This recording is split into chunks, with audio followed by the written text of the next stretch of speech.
Hello students, मैं रोहन सिसोदिया स्वागत करता हूं आपका गामा चैनल पे। आज हम देखेंगे कि आरसीज को कैसे सॉल्व किया जाता है। ये टॉपिक बहुत प्रॉब्लम देता है बच्चों को, तो आज हम हर वो टेक्निक देखेंगे जो आपकी एक्यूरेसी बढ़ाएगी इस टॉपिक में। तो देखते हैं हम आज की आउटलाइन। सबसे पहले हम देखेंगे कि पैसेज से कैसे डील करना, किस तरीके से उसको पढ़ना और समझना। फिर हम देखेंगे क्वेश्चंस को कैसे अच्छे से समझना ताकि हमारी एक्यूरेसी बढ़े। उसके बाद हम देखेंगे कि ऑप्शंस को कैसे एलिमिनेट करना ताकि हम सही आंसर तक पहुंच जाएं। और उसके बाद एक डेमो रीडिंग कॉम्प्रिहेंशन में सॉल्व करके बताऊंगा ताकि आप लोगों को समझ में आए कि किस तरीके से अप्रोच करते हैं और कैसे ऑप्शंस को एलिमिनेट करके सही आंसर मार्क करते हैं। और सबसे एंड में आपके लिए प्रैक्टिस सेट रहेगा ताकि जो भी आपने सीखा है वो आप खुद एक बार ट्राई करके अप्लाई कर सको। तो चलते हैं अपन लोग क्लासरूम में। डियर स्टूडेंट्स, अगर आप सब एग्ज़ाम रिलेटेड कंटेंट एक ही चैनल पर चाहते हैं तो इस चैनल को अभी सब्सक्राइब करें और बेल आइकन को प्रेस करें ताकि सभी लेटेस्ट वीडियो आपको मिलते रहें। और अगर एग्ज़ाम प्रेप को आप हाई लेवल पर ले जाना चाहते हैं तो डिस्क्रिप्शन में आपको ऐप और टेलीग्राम चैनल का लिंक मिल जाएगा। तो सबसे पहले हम देखेंगे कि कैसे डील करना है एक पैसेज से। तो जब भी आप पैसेज पढ़ो, सबसे पहले आपको समझना है कि इसकी थीम क्या है, किस बारे में है ये। ठीक है।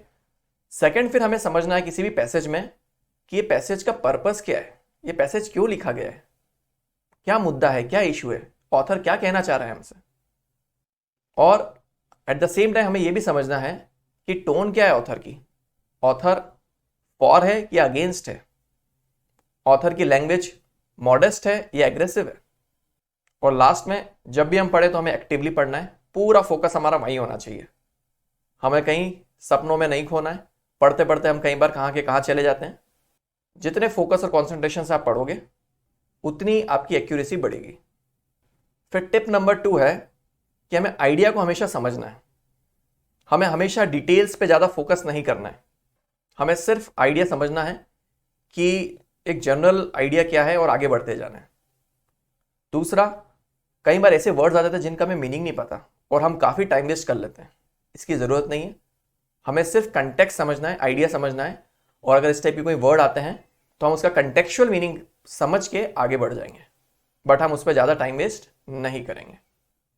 फिर हमें फोकस करना चाहिए कनेक्टिव्स पे। कनेक्टिव्स वर्ड कैसे होते हैं, जैसे हो गया additionally, moreover, in contrast, hence. तो इस टाइप के जो भी वर्ड्स होते हैं ये हमें बताते हैं कि अगला आइडिया क्या आने वाला है, उसी से मिलता जुलता है कि उसका जस्ट अपोजिट है। ठीक है। तो ये हमें पैसेज को समझने में बहुत हेल्प करते हैं। उसके बाद हमें हमेशा जो समरी वाले वर्ड्स होते हैं, जो कंक्लूजन बताते हैं, उन पे बहुत फोकस करना चाहिए, जैसे therefore, in some, in conclusion. इससे हमें समझ में आ रहा है कि ऑथर आखिर कहना क्या चाह रहा है, उसका फाइनल कंक्लूजन क्या है उस पैसेज का। तो ये सब चीजें अगर आप ध्यान रखोगे तो पैसेज करना आपके लिए काफी इजी होते जाएगा। तो पैसेज तो हमने देख लिया, अब हम देखेंगे क्वेश्चन से हम लोग कैसे डील करेंगे। तो सबसे पहला टास्क है कि क्वेश्चंस को बहुत अच्छे से पढ़ना। कई बार हम इतनी जल्दबाजी में रहते हैं कि क्वेश्चन ठीक से पढ़ते ही नहीं और ऑप्शन ढूंढने लग जाते हैं, और इस कारण से हमारी एक्यूरेसी काफी अफेक्ट होती है। तो देखते हैं किस किस टाइप के क्वेश्चंस कॉमनली आस्क्ड होते हैं एग्जाम्स में। सबसे पहला होता है मेन पर्पस, कि मुद्दा क्या है इस पैसेज का, ऑथर ने ये क्यों लिखा है। इस टाइप का एक क्वेश्चन आता है। फिर आते हैं फैक्चुअल क्वेश्चंस, जो एज इट इज पैसेज में दिए रहते हैं, कुछ फैक्ट्स होते हैं और आपको सिर्फ उनको ढूंढ के करेक्ट आंसर मार्क करना है। ये सबसे इजी क्वेश्चंस होते हैं। फिर होते हैं इन्फरेंस बेस्ड क्वेश्चन, ये काफी प्रॉब्लम देते हैं स्टूडेंट्स को। तो इन्फ्रेंस जो होता है वो अनस्टेटेड कंक्लूजन होता है, ऐसी चीज जो पैसेज में डायरेक्टली कहीं कही नहीं गई है, बट पैसेज पढ़ के आप शायद उस चीज को इन्फर कर लोगे, उस चीज को समझ लोगे। इनको बोलते हैं इन्फ्रेंस बेस्ड क्वेश्चन, और ये काफी प्रॉब्लम देते हैं स्टूडेंट्स को। रीजन ये है कि जब तक आपको अच्छे से समझ में नहीं आएगा, इन्फ्रेंस बेस्ड क्वेश्चन आप लोग नहीं कर पाओगे। फिर है टोन बेस्ड क्वेश्चन। हमसे पूछा जाता है कि ऑथर की टोन क्या है। तो अगर आपने उस टाइप के हर वर्ड्स पे फोकस किया है तो आप बहुत इजीली आइडेंटिफाई कर सकते हो कि ऑथर की टोन क्या है ना। फिर क्वेश्चन आते हैं कि आपको बताना है कि सुटेबल टाइटल क्या होगा पैसेज का। तो अगर आपने पैसेज को अच्छे से समझा है, थीम और पर्पस को समझा है, तो आप टाइटल आइडेंटिफाई कर सकते हो, ज़्यादा प्रॉब्लम नहीं आती। फिर लास्ट में एक और टाइप है, वो है वोकैब बेस्ड। तो पैसेज में कुछ ऐसे वर्ड्स दिए रहते हैं जिनका मीनिंग या फिर उनका सिनोनिम या एंटोनिम आपसे पूछा जाता है। तो इसके लिए अगर आपकी वोकेबलरी अच्छी है तो वेल एंड गुड, अगर वो अच्छी नहीं भी है तो आप कंटेक्चुअली उनका मीनिंग बता सकते हो कई केसेस में। नेक्स्ट टिप देखते हैं कि ऑप्शन से कैसे डील किया जाए। ये सबसे क्रूशियल पार्ट है एक पैसेज का। तो सबसे पहले तो हमें ऑप्शंस को बहुत केयरफुली पढ़ना है, ठीक है। उसके बाद हम देखेंगे कि कैसे ऑप्शंस को एलिमिनेट किया जाए। तो कुछ एग्जामिनर ट्रैप्स बिछाता है। तो सबसे पहला ट्रैप है एक्सट्रीम ऑप्शंस। तो कई बार एग्जामिनर क्या करेगा, ऐसे ऑप्शंस देगा जो बिल्कुल एक्सट्रीम हो। उनमें कुछ इस टाइप के वर्ड्स यूज किए जाएंगे, always, never, only, all, none. तो इस टाइप के जो भी ऑप्शंस हैं इनसे आपको बहुत ही कॉशियस रहना है। ऐसा नहीं बोल रहा हूं कि ये सही नहीं हो सकते, बट जनरली ये गलत ऑप्शंस होते हैं। फिर एक ऑप्शन टाइप होता है नॉट ट्रू वाला, जो पैसेज में जो भी स्टेटेड है उसका जस्ट अपोजिट होता है। तो इनको एलिमिनेट करना तो बहुत ईजी होता है। फिर अगला जो टाइप है ये बहुत ही कॉम्प्लिकेटेड है, ये है पार्शियली ट्रू ऑप्शंस। इसमें क्या होता है, पैसेज में से एज इट इज लाइन उठाएंगे और एक या दो वर्ड चेंज कर देंगे और आपको ऐसा लगता है कि हाँ पैसेज में मैंने ऐसा कुछ पढ़ा था और आप उसको मार्क कर देते हो। बट ये भी एक बहुत ही बेहतरीन ट्रैप होता है जिसको बच्चे जनरली सिलेक्ट करते हैं और गलत हो जाते हैं, क्योंकि इस टाइप के ऑप्शंस में अगर एक भी वर्ड प्रॉपर नहीं है या गलत यूज कर लिया है तो उसका मीनिंग पूरा चेंज हो जाता है। तो इस चीज का आपको बहुत अच्छे से ध्यान रखना है। फिर नेक्स्ट टाइप है ट्रू बट नॉट रेलेवेंट। कुछ ऑप्शंस ऐसे भी होते हैं जो पैसेज के अकॉर्डिंग बिल्कुल सही है, बट उस क्वेश्चन का वो आंसर नहीं है, वो किसी और क्वेश्चन का आंसर है। इसलिए क्वेश्चन को प्रॉपरली पढ़ना बहुत जरूरी होता है ताकि हम उस क्वेश्चन के आंसर को मार्क कर सकें। और लास्ट में है आउट ऑफ स्कोप वाले ऑप्शंस। ये ऐसे ऑप्शंस हैं जो मुद्दे से बहुत दूर होते हैं, पैसेज में जिस भी चीज की बात करिए उससे बहुत दूर होते हैं। तो इस टाइप के ऑप्शंस को एलिमिनेट करना ज्यादा टफ नहीं होता। तो हमने सभी इंपॉर्टेंट फंडामेंटल समझ लिए हैं कि कैसे अप्रोच किया जाए एक पैसेज को, उसके क्वेश्चंस को और ऑप्शंस को। अब टाइम है एक डेमो आरसी के साथ इनको समझने का। तो अब मैं आपको समझाऊंगा एक डेमो आरसी करके। तो अपन ये आरसी करेंगे। तो सबसे पहले मैं आपको समझाऊंगा, उसके बाद हम इसके ऊपर क्वेश्चंस करेंगे ताकि आपको समझ में आए कि आरसी के क्वेश्चंस को किस तरीके से सॉल्व करना है। तो स्टार्ट करते हैं। A new research published in nature communications shows that snakes today, including almost 4,000 living species, started to diversify around the time that an extraterrestrial impact wiped out the dinosaurs and most other species on the planet. तो एक नई research publish हुई है nature communications में। उसमें बताया गया है कि आज जो भी जिंदा प्रजातियां हैं सांप की, लगभग 4,000, इन्होंने डाइवर्सिफाई करना चालू किया था जब एक्स्ट्रा टेरेस्ट्रियल इम्पैक्ट आया था, जिसने सभी डायनासोर्स को खत्म कर दिया था हमेशा हमेशा के लिए, और कई सारी स्पीशीज को धरती पे से हमेशा हमेशा के लिए विलुप्त कर दिया था। यहाँ पे डाइवर्सिफाई का मतलब है कि नई नई वेराइटी सांपों की बनने स्टार्ट हुई थी इस दौरान। The study led by scientist at the university of bath and including collaborators from Bristol, Cambridge and Germany used fossils and analyzed genetic differences between modern snakes to reconstruct snake evolution.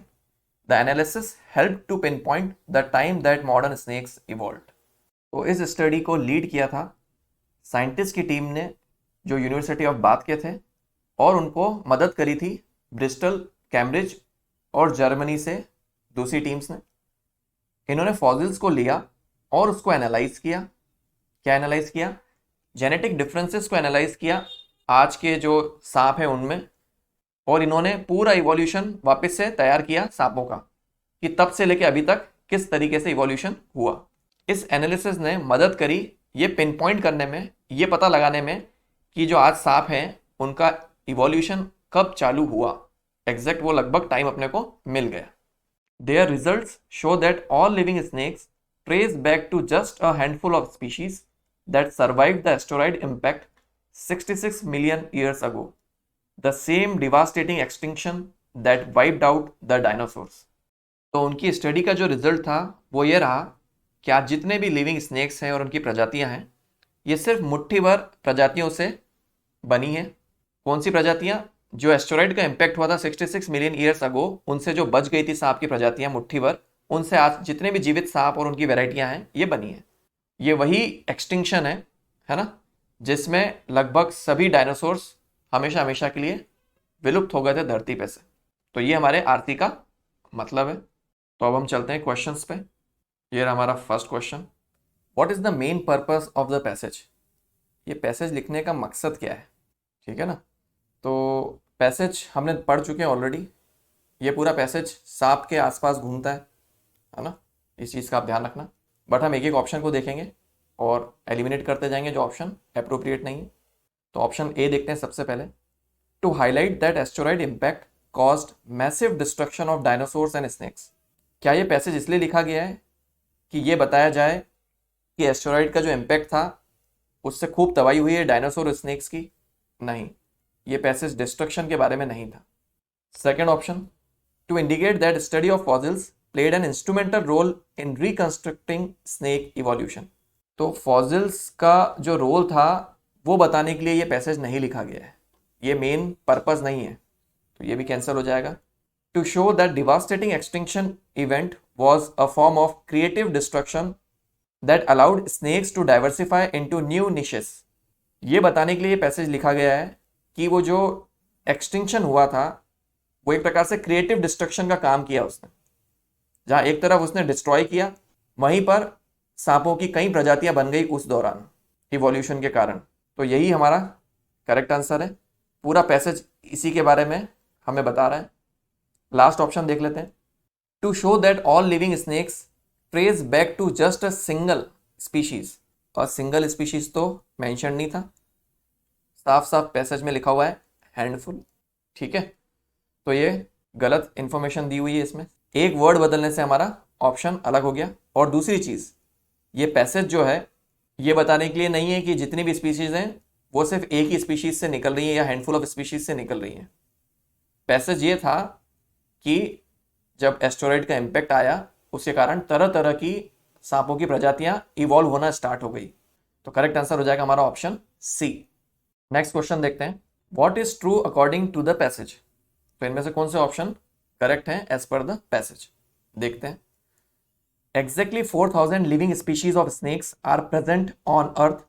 अब हमारे passage में लिखा था कि almost 4000, है ना, और यहां ये बोल रहा है एग्जैक्टली। एक एक वर्ड का इंपॉर्टेंस होता है ऑप्शन में, बहुत ध्यान से आपको पढ़ना है। तो ये ऑप्शन हो जाएगा इनकरेक्ट, ठीक है। दोनों में बहुत अंतर होता है ऑलमोस्ट और एग्जैक्टली में। ऑप्शन बी देखते हैं, fossils were used to analyse genetic differences between modern snakes to reconstruct snake creation. अब ये सब कुछ सही है बट ये वर्ड गलत यूज हो गया यहाँ पे। तो आप देखो कैसे ट्रैप बनाते हैं। जब आप पैसेज पढ़ोगे तो आपको साफ साफ दिखेगा कि स्नेक के इवोल्यूशन की बात हुई थी, बट ऑप्शन में उन्होंने क्या किया, इवोल्यूशन को कन्वर्ट करके कर दिया क्रिएशन। तो ये जो ऑप्शन है ये भी क्या हो जाएगा, इनकरेक्ट। थर्ड देखते हैं, the impact of asteroids wiped out all the species on the planet. तो ये कह रहा है कि जो एस्टेरॉइड टकराया था प्लेनेट से उसने सभी स्पीशीज को मार दिया। ऑल वर्ड यूज हुआ है, एक्सट्रीम ऑप्शन है, बहुत केयरफुल रहना है आपको जब ऑल वर्ड यूज हो। तो अब हम पैसेज चेक करते हैं। पैसेज में साफ साफ लिखा है कि डायनासोर्स मर गए थे, सभी विलुप्त हो गए थे, और मोस्ट अदर स्पीशीज लिखा है, मोस्ट लिखा है, ऑल नहीं लिखा है। तो ये ऑप्शन भी क्या हो जाएगा, इनकरेक्ट। तो अगर आप लोग अटेंटिव नहीं हो तो एक एक वर्ड से ये लोग ऑप्शन गलत बना देंगे और आप गलत कर दोगे, ठीक है। तो जब भी ऑप्शंस पढ़ो बहुत केयरफुल रहो, एक एक वर्ड को ध्यान से पढ़ो और उसके बाद ही अपने ऑप्शंस एलिमिनेट करो। ऑप्शन डी देखते हैं, the dinosaurs were wiped out 66 million years ago. अब अगर हम लास्ट टू लाइंस देखें तो ये बात वहां पे लिखी हुई है कि एस्टेरॉइड जो इम्पैक्ट आया था 66 मिलियन ईयर्स अगो आया था, और ये वही एक्सटिंक्शन था जिसने सभी डायनासोर्स को हमेशा हमेशा के लिए विलुप्त कर दिया था धरती पे से। तो ऑप्शन डी जो है करेक्ट आंसर है पैसेज के अकॉर्डिंग। क्लियर, आप लोगों को समझ में आ रहा होगा किस तरीके से अप्रोच करना है, कैसे एलिमिनेट करना है ऑप्शंस। तो चलते हैं आगे अपन नेक्स्ट क्वेश्चन पे। क्वेश्चन बोल रहा है what can be inferred from the passage. तो पहला ऑप्शन देखते हैं, scientist study fossils to determine the timeline of evolution of species. ये ठीक लग रहा है ना, इसको भी छोड़ देते हैं अपन। ऑप्शन बी देखते हैं, most other species evolve just as snakes did after the asteroid impact. तो ये बोल रहा है कि जैसे स्नेक्स ने इवॉल्व किया एस्टेरॉइड के इम्पैक्ट के बाद, वैसे ही दूसरी स्पीशीज ने भी इवॉल्व किया। अब ऐसा पैसेज में तो कहीं मेंशन नहीं था और ऐसा पैसेज को पढ़ के समझ में भी नहीं आ रहा था। हमने ये देखा था पैसेज में कई स्पीशीज तो हमेशा हमेशा के लिए गायब हो गई थी, है ना। तो हम ये कैसे इन्फर कर सकते हैं, ये कैसे मान सकते हैं कि दूसरी स्पीशीज ने भी स्नेक्स जैसा इवोल्यूशन दिखाया? तो ये इन्फर हम पैसेज पढ़ के तो नहीं कर सकते। ऑप्शन सी देखते हैं, snakes were the only surviving species on the planet, कि स्नेक्स ही बचे थे एस्टेरॉइड इम्पैक्ट के बाद। ये अगेन एक्सट्रीम ऑप्शन है, ओनली वर्ड इसको क्या बना रहा है, एक्सट्रीम। तो पैसेज में लिखा था कि मोस्ट अदर स्पीशीज थी जो एक्सटिंक्ट हो गई थी। इसका मतलब नहीं कि सभी स्पीशीज एक्सटिंक्ट हो गई हो और सिर्फ सांप बचे हो, है ना। तो हम ये नहीं कह सकते कि सिर्फ सांप बचे थे पैसेज के अकॉर्डिंग। हमें इन जनरल भी पता है कि बहुत सारी स्पीशीज जिंदा रह गई थी, बट हम सिर्फ पैसेज की बात करेंगे, है ना। मोस्ट का मतलब ये नहीं है कि सभी एक्सटिंक्ट हो गई थी और सिर्फ सांप बचे थे। तो ऑप्शन सी भी इनकरेक्ट हो गया। ऑप्शन डी देखते हैं, the asteroid impact 66 million years ago was the last such impact. Option D बोल रहा है कि जो एस्टेरॉइड इम्पैक्ट आया था 66 मिलियन ईयर्स अगो, वो आखिरी ऐसा इम्पैक्ट था, उसके बाद कोई एस्टेरॉइड इम्पैक्ट नहीं आया। पैसेज पढ़ के हम ये कैसे इन्फर कर सकते हैं? तो ऐसा तो हम बिल्कुल भी डिड्यूस नहीं कर सकते हैं। तो ये ऑप्शन भी गलत हो गया। तो करेक्ट आंसर क्या हो जाएगा हमारा? ऑप्शन ए हो जाएगा। क्या बोल रहा है ये?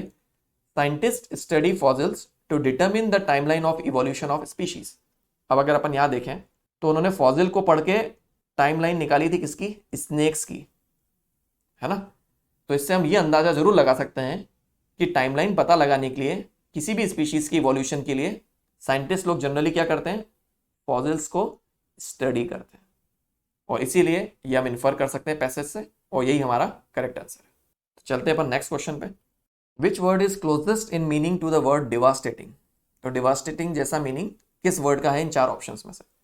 रिवैम्पिंग जो है ये तो हो नहीं सकता, रिवैम्प करना मतलब किसी चीज को वापस से नया करना। रुइनस करेक्ट आंसर है, जिसका मतलब होता है डिस्ट्रॉय करना। तो अगर आपको मीनिंग पता है तो आप ऐसे ही आंसर बता सकते हो इसका। रिडीमिंग का मतलब भी देख लेते हैं। रिडीमिंग का मतलब किसी चीज को कंपनसेट करना जो यहाँ पे फिट नहीं बैठता है ना। एक्सटिंक्शन की बात हुई है तो डेफिनेटली डिस्ट्रॉय किया होगा, डिस्ट्रक्शन होगा। रीस्टोरिंग का मतलब है किसी चीज को पुनः स्थापित करना, ये भी नहीं हो सकता, तो ये भी गलत है। तो करेक्ट आंसर आपका क्या हो जाएगा? रुइनस। रुइनस का मतलब है डिस्ट्रॉय करना, और ये सबसे ज्यादा मैच करता है डिवास्टेटिंग से। चलते हैं नेक्स्ट क्वेश्चन पे। तो क्वेश्चन है, what can be a suitable title for the passage? देखते हैं एक एक option. The disastrous impact of asteroid on our planet. ये बहुत ही जनरल स्टेटमेंट हो गया, है ना, कि एस्टेरॉइड का क्या प्लैनेट पे इम्पैक्ट रहा। ये एस्टेरॉइड की बात नहीं है, ये स्नेक्स के नई नई वैरायटी जो तैयार हुई थी एस्टेरॉइड के इम्पैक्ट से, उसकी बात है। तो ये तो गलत हो गया। Catastrophe driving evolutionary changes. अब ये काफ़ी कुछ कैप्चर करता है, बट स्पेसिफिकली स्नेक के बारे में, है ना, हर स्पीशीज के बारे में नहीं है। तो ये भी हो जाएगा इनकरेक्ट। ऑप्शन सी देखते हैं, diversity of snakes due to evolution. ये हो सकता है। ऑप्शन डी देखते हैं, modern snakes evolution from a dinosaur killing asteroid. अब आप देखोगे ऑप्शन डी बहुत ही अप्रोप्रिएट है, ये सब कुछ कैप्चर कर रहा है जो इस पैसेज में था, है ना। ये पैसेज था कि स्नेक्स का कैसे इवोल्यूशन हुआ जब एस्टेरॉइड ने हमारे प्लेनेट को हिट किया, जिससे डायनासोर्स तबाह हो गए थे। ऑप्शन सी में क्या प्रॉब्लम है वो देख लेते हैं। Diversity of snakes due to evolution, यहाँ पे कहीं पे भी एस्टेरॉइड, उसके इम्पैक्ट और उसके कारण जो इवोल्यूशन हुआ उसकी बात नहीं हुई है। ये जनरल बात कर रहे हैं इवोल्यूशन की, ठीक है ना। बट ये पैसेज जनरल बात नहीं कर रहा था। तो हमारा करेक्ट आंसर क्या हो जाएगा? हमारा करेक्ट आंसर हो जाएगा ऑप्शन ई। तो इस तरीके से अगर आप बहुत प्रॉपरली पैसेज को पढ़ते हो, एक एक वर्ड को ध्यान से समझते हो और पैसेज का मेन मुद्दा समझते हो, तो आप ऑप्शंस को इजीली एलिमिनेट कर सकते हो। तो इसी के साथ ये पैसेज अपना कंप्लीट हो गया। अब जो आपने सीखा है उसको अप्लाई करने का टाइम है। तो एक आरसी मैं आपको दे रहा हूँ, इसको आपको पढ़ना है और खुद से सॉल्व करना है, और फिर जो भी मैंने इसमें क्वेश्चंस पूछे हैं कमेंट सेक्शन में मुझे बताना है कि आपके आंसर्स क्या हैं। ये रहा first question, second question, third question, fourth question, fifth question, तो इसी के साथ ये एक प्रैक्टिस सेट है आप लोगों के प्रैक्टिस के लिए। आप लोग इसको सॉल्व करना और देखना जो भी आपने सीखा है कितना अप्लाई कर पा रहे हो, और कोई भी डाउट हो तो मुझसे पूछना कमेंट सेक्शन में। उम्मीद करता हूँ आज का सेशन आपके लिए हेल्पफुल रहा होगा। तो आज का अपना कोड देखते हैं, hold the vision and trust the process. तो अगर आपने कोई लक्ष्य सेट किया है तो आपको उस पर से निगाह नहीं हटानी है, और जो भी आपकी प्रोसेस है उसे पूरी शिद्दत से फॉलो करना है। समय आने पर आपको रिजल्ट जरूर मिलेगा। अगर आज का वीडियो अच्छा लगे तो लाइक और शेयर जरूर करना। Thank you.